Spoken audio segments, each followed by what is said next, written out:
E falando de tecnologia, né? A gente falou da ligação entre humano, natureza, enfim.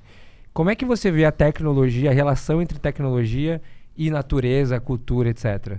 Tá. Só pergunta fácil, né? Só fácil. Hoje é bom que tenha vindo preparado. Bom. Devia ter sabido antes.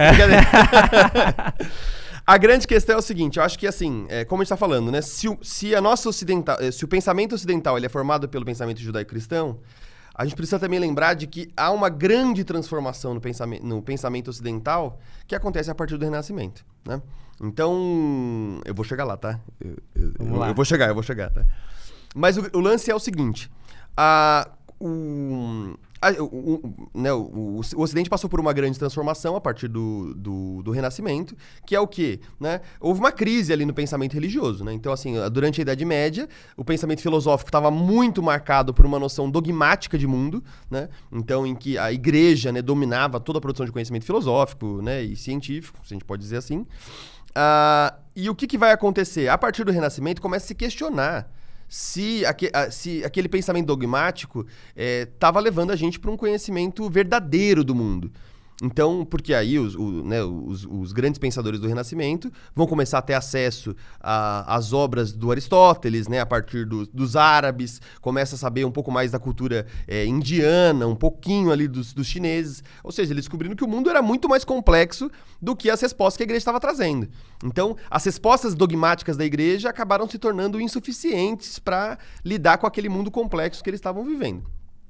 Então, esses pensadores do Renascimento começaram a pensar, então, de que era necessário um pensamento que não fosse baseado em explicações teológicas, dogmáticas do mundo. Então, o verdadeiro conhecimento, portanto, não podia ser baseado na fé, e sim na razão.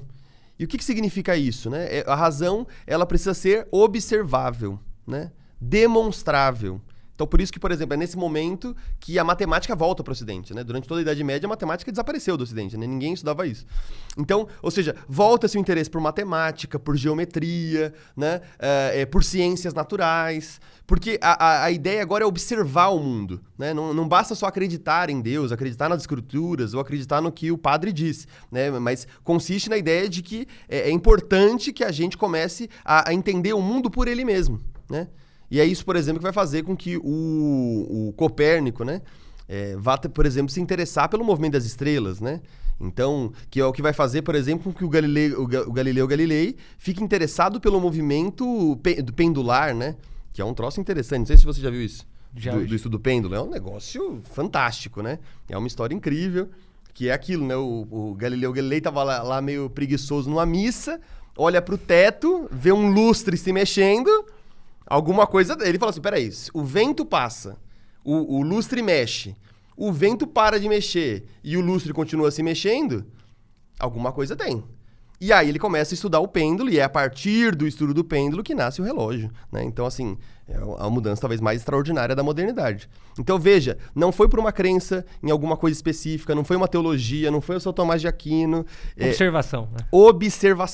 Observação e demonstração. Então, eu acho que essa é uma coisa diferente, por quê? Porque a partir daí começa a nascer um projeto da ciência.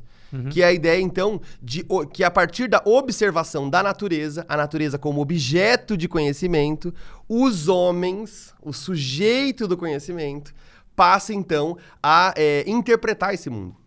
E aí começa, então, uma relação que é não só a separação entre natureza e cultura, como a separação entre o sujeito e o objeto.